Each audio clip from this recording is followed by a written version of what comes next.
नमस्कार, बहुत स्वागत है आप सभी का। आपके साथ मैं हूं सोनल और आप देख रहे हैं तीन खबर सबकी नजर। जिन तीन खबरों पर आज हम बात करने जा रहे हैं उनमें पहली खबर होगी उत्तरकाशी से, जहां पर 41 मजदूरों को निकालने के लिए युद्ध स्तर पर रेस्क्यू ऑपरेशन चल रहा है। रेस्क्यू ऑपरेशन को पूरा होने में अब थोड़ा सा वक्त और लग सकता है। दूसरी खबर मध्य प्रदेश से है, जहां भोपाल में एम्स का नर्सिंग स्टाफ बुधवार रात को धरने पर बैठ गया है। नाराज कर्मचारियों ने डॉक्टर्स पर बदतमीजी का आरोप लगाया है। वहीं डॉक्टर्स का कहना है कि सभी आरोप बेबुनियाद है। तीसरी खबर छत्तीसगढ़ से होगी, जहां मुख्यमंत्री भूपेश बघेल ने एक बार फिर भाजपा पर जमकर हमला बोला है। तो ये तीन खबरें हैं जिन पर हमारी नजर रहने वाली है। आइए सबसे पहले बात कर लेते हैं कि जीत के करीब है जिंदगी। जी हां, आपको बता दें कि हम बात कर रहे हैं उत्तरकाशी की, जहां पर टनल हादसे में 41 जिंदगियों को बचाने के लिए रेस्क्यू ऑपरेशन जारी है। आज उसका 12वां दिन है। बचाव अभियान अंतिम चरण में पहुंच गया है और अंदर फंसे मजदूरों को आज बाहर निकाला जा सकता है।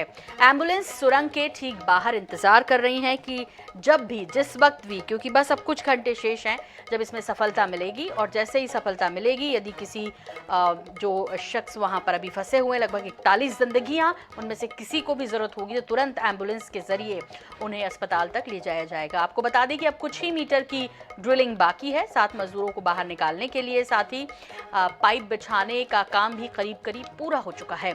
मजदूरों को निकालने के लिए एनडीआरएफ का प्लान भी तैयार है। मजदूरों को बाहर निकालने के लिए पाइपलाइन डाली जा रही है। मलबे में फंसे स्टील के टुकड़ों को काटकर हटा दिया गया है।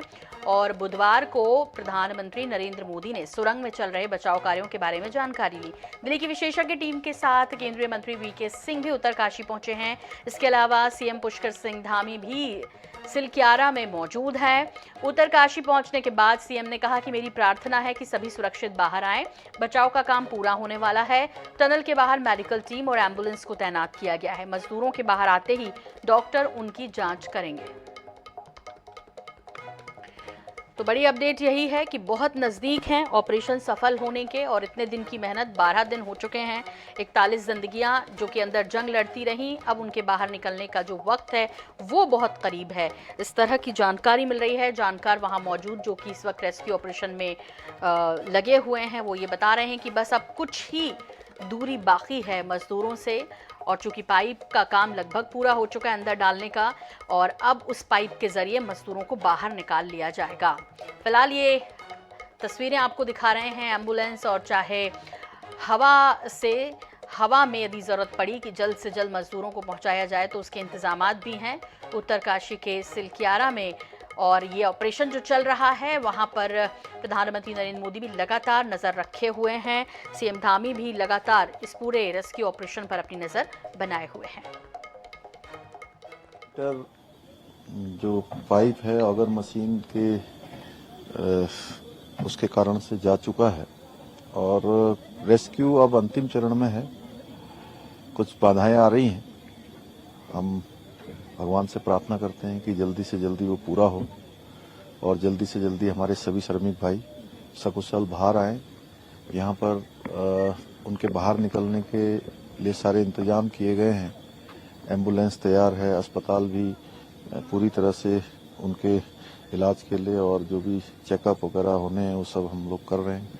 उनके परिजनों से भी लगातार हमारे प्रशासन के लोग, स्थानीय लोग, सभी लोग उनका मनोबल बढ़ा रहे हैं। और इस बीच योगेश राणा जी हमारे साथ जुड़ गए हैं, जो कि उत्तराखंड के ब्यूरो चीफ हैं हमारे साथ। योगेश जी, आपसे समझना चाहेंगे कि अब जो खुशखबरी है बहुत जल्द मिल सकती है, और इसीलिए इंतज़ार और कब तक करना होगा? वैसे हर कोई यही चाह रहा है कि अब 41 जिंदगियां जो इस वक्त टनल में हैं वो बाहर आ जाएं। जी बिल्कुल। अब जो रेस्क्यू ऑपरेशन है वो अंतिम चरण में पहुंचता हुआ दिख रहा है। एक बार तो कल शाम में उम्मीद लगाई जा रही थी कि हो सकता है रात में ही मजदूरों को, जो 41 मजदूर हैं, उनको बाहर निकाल लिया जाए। लेकिन फिर जो ड्रिलिंग का काम चल रहा है, जो ऑगर मशीन काम कर रही है, उसको कोई स्टील की कुछ जो धातु है वो सामने आ गई उसके, और काम रुक गया। तो उसको काटने में 6 घंटे का समय लग गया। नहीं तो ये माना जा रहा था कि रात में ही मजदूरों को निकाल लिया जाएगा। और इसी को देखते हुए कि रात में मजदूरों को निकाला जा सकता है, इसी को देखते हुए मुख्यमंत्री पुष्कर सिंह धामी भी वहां पर पहुंच गए थे। और मुख्यमंत्री पुष्कर सिंह धामी लगातार वहां कैंप कर रहे हैं। प्रधानमंत्री नरेंद्र मोदी 5 बार फोन पर मुख्यमंत्री से इसके संबंध में जानकारी अपडेट ले चुके हैं। वीके सिंह केंद्रीय मंत्री भी पहुंच गए हैं और अभी तक जो एक अनुमान लगाया जा रहा है कि तकरीबन 10 घंटे का समय और लग सकता है। ये अफसरों की तरफ से ही जो समय दिया गया है वो तकरीबन 10 घंटे के आसपास का दिया गया है और ये भी थोड़ी देर पहले की बात है, इसमें से भी काफ़ी समय गुजर चुका है। अब ये माना जा रहा है कि हो सकता है कि शाम तक जो मजदूर हैं उनको बाहर निकाल लिया जाए और मजदूरों को बाहर निकालने के साथ बाद जो सारी की सारी प्रक्रिया है वो पूरी कर ली गई है। जो अस्थायी हॉस्पिटल है वो वहाँ पर बनाया गया है, जो जिला अस्पताल है और जिला अस्पताल के पास अलावा जो सामुदायिक केंद्र है उसमें भी मजदूरों के लिए तमाम उपकरण और जो चिकित्सा सुविधा है उसके लिए तैयारी कर ली गई है। 45 एम्बुलेंस वहाँ पर तैयार कर ली गई है और साथ में अगर जरूरत पड़ती है एयरलिफ्ट कराने की मजदूरों को, तो एम्स ऋषिकेश के लिए उसको भी जो एयर एम्बुलेंस है वो भी तैयार कर ली गई है। अब पूरी की पूरी तैयारी हो गई है। मजदूरों को जो 41 जिंदगियां भीतर कैद है 12 दिन से, वो कभी भी बाहर आ सकती है और इस पर पूरी की पूरी फोकस है। और जो आज का जो काम है, आज ये माना जा रहा है कि आज वो एक शुभ दिन, एक अच्छा दिन हो सकता है। हाँ। जब ये सब लोग बाहर आ जाए। लगातार बिल्कुल, और प्रार्थनाएं भी योगेश इसके साथ काम कर रही हैं। लगातार उनके जो परिजन है वो प्रार्थनाएं कर रहे हैं। न सिर्फ वो बल्कि पूरा देश इस वक्त 41 जिंदगियों के लिए प्रार्थना कर रहा है कि वो सकुशल बाहर आ जाएं। जैसा आपने कहा कि आज देर शाम तक शायद जो है अच्छी खुशखबरी मिल सकती है कि हम सभी के चेहरे देख पाए। फिलहाल योगेश आपसे अपडेट लेते रहेंगे। इस तमाम जानकारी के लिए बहुत शुक्रिया। तो आपको बता दें कि कुछ घंटे शेष हैं, लगभग जिस तरह से हमारे ब्यूरो चीफ उत्तराखंड बता रहे थे योगेश राणा कि लगभग 10 घंटे और लगेंगे और ये सभी बाहर आ जाएंगे यदि कोई व्यवधान नहीं पहुंचता है। और आपको बता दें कि लगभग 45 एम्बुलेंस इन लोगों के लिए रखी गई है ताकि किसी को भी यदि स्वास्थ्य से संबंधित कोई दिक्कत है तो उन्हें सकुशल और जल्द से जल्द अस्पताल पहुंचाया जा सके। इसके अलावा एयरलिफ्ट करने के भी इंतज़ाम किए हैं। इन्हें तैयारियां पूरी हैं। अब सिर्फ मजदूरों के बाहर आने का इंतज़ाम है जिसका काम अंतिम चरण में फिलहाल रेस्क्यू टीमें कर रही हैं।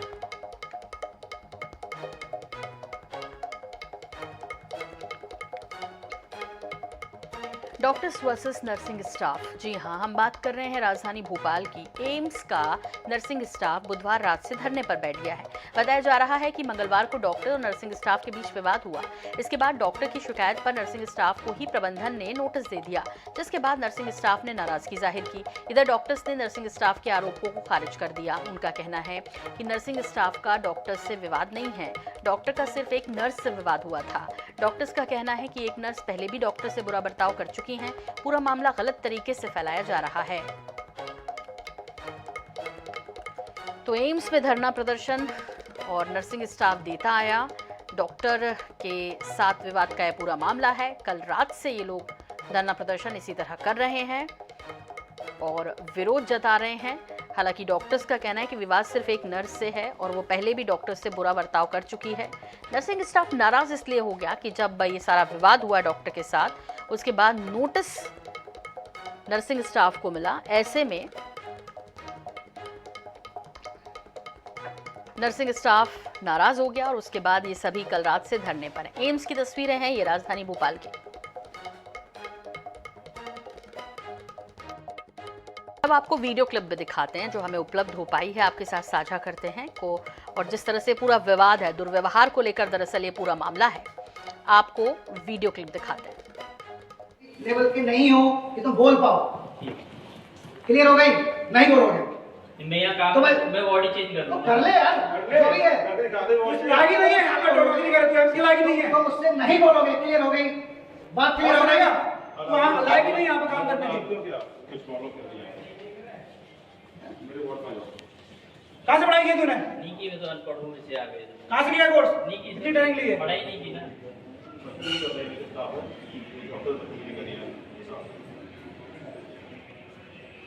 नहीं, आप लोग गालियाँ दे रहे हो वो ठीक है। वो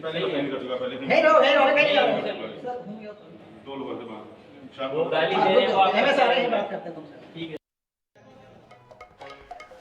तो नर्सिंग स्टाफ और डॉक्टर के बीच विवाद का पूरा मामला है। किस तरह से जो है विवाद वहाँ हो रहा है, वीडियो क्लिप के जरिए आपने देखा। और इसके बाद नोटिस चूँकि जब दिया गया तो वो नर्सिंग स्टाफ के ही सदस्य को दिया गया। ऐसे में और नाराज हो गए ये लोग और उसके बाद धरने पर बैठ गए। ये राजधानी भोपाल के एम्स का नज़ारा है, जहां पर नर्सिंग स्टाफ और डॉक्टर्स के बीच विवाद हुआ है। इसका नर्सिंग स्टाफ अपनी मांगों को लेकर धरने पे बैठा है। दरअसल आपको बता दूं, थोड़ा समझना पड़ेगा ये विवाद किस लिए हुआ है। ऑपरेशन को लेकर ये विवाद हुआ था, जिसका वीडियो भी तेजी से वायरल हो रहा है। एम्स के वन एंड सर्जरी जो डिपार्टमेंट है, प्लास्टिक सर्जरी जो डिपार्टमेंट, उसका ये वीडियो बताया जा रहा है। आपस में बदतमीजी का ये वीडियो है। लगातार विवाद बढ़ रहा है, एक दूसरे पर गंभीर आरोप लगाते हुए नजर आ रहे हैं डॉक्टर और जो नर्सिंग स्टाफ है। देख सकते हैं आप, बड़ी संख्या में जो एम्स के जो नर्सिंग स्टाफ है वो एम्स पर मौजूद है और अपनी मांगों को लेकर अड़े हुए हैं। और मैनेजमेंट की तरफ से उनको डायरेक्टर को नोटिस भी दे दी गया है और लगातार उनको बातचीत हो रही है। आपको बता दें कि नर्सिंग स्टाफ डॉक्टरों से बदतमीज से बातचीत करते हैं, इस वजह से धरने पर बैठ गए। मैनेजमेंट ने नर्सिंग स्टाफ को नोटिस दे दिया, जिसके बाद जो स्वास्थ्य सेवा चरमरा सकती है और मरीज भी परेशान हो सकते हैं। हम कुछ बात करेंगे नर्सिंग स्टाफ से कि क्या मसला है, इस मामले को लेकर बातचीत करने का प्रयास करेंगे। जी बताएं, क्या कुछ मसला है, किन मांगों को लेकर धरने में बैठे? धरने पर हम जो बैठे हुए हैं इसकी जानकारी आप एमएस ऑफिस से प्राप्त कर सकते हैं और माननीय डायरेक्टर महोदय के ऑफिस से भी आप जानकारी प्राप्त कर सकते हैं। अभी हम इस स्थिति में नहीं है कि हम आपसे बात कर सके। अभी जब तक डायरेक्टर सर हमारी मांगे नहीं सुनते हैं तब तक हम कोई सोशल मीडिया पे वीडियो वायरल हो रहा है, उसमें कितनी सच्चाई है?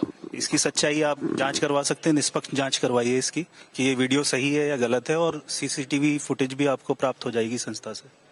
तक जारी देगा ये धरना आपका? जी निश्चित तौर पर जानने का प्रयास करेंगे, जिस तरह से नर्सिंग स्टाफ की महिलाएं भी जहाँ मौजूद हैं। जी जानना चाहूंगा क्या कुछ मसला है, किन मांगों को लेकर धरने पे बैठे हैं? तो एक्चुअली हमारे स्टाफ को सपोर्ट करने आया मैं। क्या मामला क्या था? मतलब मामला तो आपको वीडियो में पता ही होगा, एक डॉक्टर ने नर्सिंग अधिकारी के साथ मिसबिहेव किया था। जो भी हुआ था, पर ऐसे किसी का चिल्लाना अच्छा नहीं है। मैं तो चाहिए वीडियो में आप मान वीडियो की सच्चाई आपको बीपीएस वार्ड वाले ज्यादा बेटर बता सकते हैं, पर हम यहाँ पे पूरी तरह से अपने नर्सिंग स्टाफ को सपोर्ट करने आए हैं यहाँ पे कि ऐसा नहीं होना चाहिए। एक डॉक्टर को ऐसे, नर्सिंग अधिकारी को ऐसे चिल्लाना नहीं चाहिए।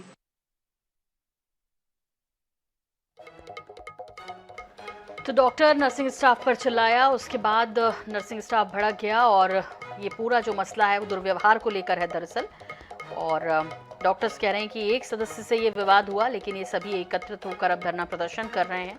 और इनका कहना है कि इस तरह का व्यवहार, डॉक्टर हैं तो ठीक है, लेकिन सीनियर को अपने जूनियर से इस तरह का व्यवहार कतई शोभा नहीं देता, जो कि गलत है।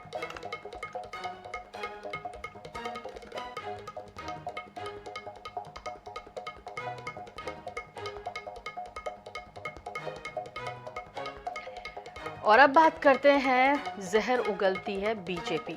जी हाँ, छत्तीसगढ़ में मतदान के बाद राजनीतिक जो दल हैं वो 3 दिसंबर को आने वाले नतीजों का इंतजार कर रहे हैं। सभी कर रहे हैं, राजनीतिक दल क्या। लेकिन इस बीच सोशल मीडिया पर भाजपा और कांग्रेस आमने सामने दिखाई दे रहे हैं। छत्तीसगढ़ भाजपा ने पोस्ट पर लिखा है कि कांग्रेसी लंका में सन्नाटा पसरा है। इस पर कांग्रेस ने कहा कि तूफान आने तक समंदर शांत ही रहा है। इस मामले में अब सीएम भूपेश बघेल का भी बयान आया है। उन्होंने कहा है कि भाजपा के पास कहने के लिए कुछ नहीं बचा, इसलिए जब भी मुंह खोलते हैं तो जहर ही उगलते हैं। पूर्व सीएम रमन सिंह की जीत के दावे पर मुख्यमंत्री भूपेश बघेल ने तंज कसते हुए कहा कि जब उनकी लोकप्रियता चरम पर थी तब 52 से 55 सीट से ऊपर नहीं गए, अब कहां से लाएंगे। इसके अलावा अमित शाह के गहलोत अपने बेटे को सीएम बनाना चाहते हैं वाले बयान पर भूपेश बघेल ने कहा कि शाह को खुद अपने बेटे के लिए सोच रहे हैं, उनके बेटे में कौन सी योग्यता है। सीएम के बयान पर नेता प्रतिपक्ष नारायण चंदेल ने पलटवार किया है। जब रमन सिंह की लोकप्रियता चरम पे था तब 55 सीट से 52 सीट से ऊपर नहीं गया, अब कहाँ से आ जाएगा। तो ये 3 तारीख तक के अपने कार्यकर्ताओं को ढाढ़स बनाने के लिए ये करे, ठीक भी कर रहे हैं। इसके अलावा उसके पास है क्या, जब रिजल्ट आएगा तो सबको पता चल जाएगा कि वो 15 सीट से आगे बढ़ रहे हैं कि नहीं बढ़ रहे हैं। वो अपने बेटे के लिए सोच रहे हैं ना, उसके बेटे में कौन सी योग्यता है जो क्रिकेट कंट्रोल बोर्ड के अध्यक्ष बना के बैठे हैं। अपने बेटे के लिए सोच रहे हैं ना, दूसरे के बेटे के बारे में क्यों बोलते हैं। अपने बेटे के बारे में बताओ, उसमें कौन सी योग्यता है जिसमें उन्होंने बना के रखा है। सोशल मीडिया में बीजेपी लगातार कांग्रेस के ऊपर हमलावर हो रही है और कह रही है कि कांग्रेसी लंका पर सन्नाटा पसरा हुआ है, रावण से तुलना कर रहे हैं इन लोग सोशल मीडिया में। इनके अलावा इनके पास बचा क्या है? ये मुंह खोलेंगे तो जहर ही उगलेंगे ये लोग।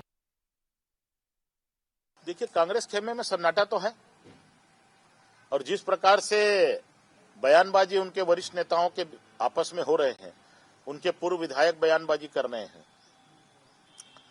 तो अंदर में कुछ न कुछ तो पक रहा है कांग्रेस के अंदर में।